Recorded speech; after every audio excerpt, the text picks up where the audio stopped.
Me and Tab from bloodhorse.com, and we're recapping day one from the Keeneland January Horses of All Ages sale. This video is brought to you by TaylorMade Sales Agency. The biggest news of the day was that Blind Luck, the champion 3-year-old filly of 2010, failed to sell for her $1.4 million reserve price. The session's top price was the $400,000 Premier Steps, a group and graded stakes place daughter of Footsteps in the Sand.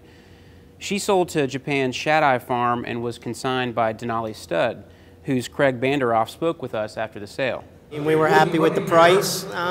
She's a good-looking mare, very correct, had a race record, and I think it helps coming into January where you're not surrounded by as many top horses. We got lucky. I mean, Coolmore and Ashford and Shad-Eye hooked up and carried her to a good level. So it doesn't happen that often, but when it does, you like being on the receiving end. The top yearling was a $270,000 Lemon Drop Kid colt that sold to JSM Equine from the Hillendale consignment.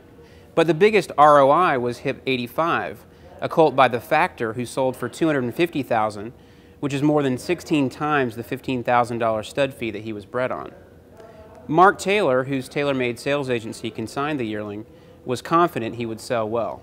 We get text alerts on our phone every time a horse gets scoped or repository hit.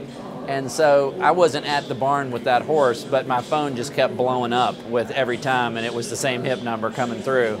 And I was like, okay, I might have not thought he was going to bring quite that, but I knew he was going to bring a lot. The horse really wasn't ready for the November sale, so backed it up a little bit, put it in January.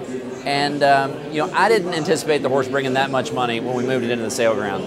But the one thing that my notes continually said was that this horse was a great mover. And I think that's what you see in the market is, if you see two horses that are exactly the same, one's just a tremendous mover and the other one's an average mover, sometimes it's a multiple of 3 what they bring. Overall, Monday's session grossed $12.6 million, down 8% from last year's first session, with 12% fewer horses sold.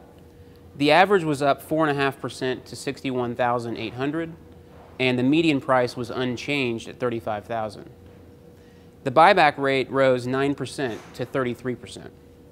After the sale, Keeneland's Jeffrey Russell gave us his thoughts.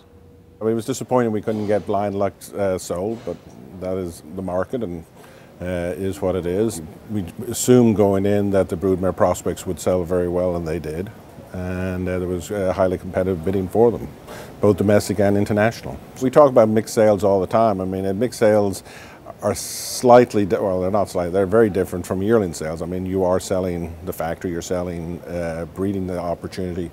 So, I mean, they can vary more than anything else. Check back tomorrow on bloodhorse.com when we recap day 2 from Keeneland January.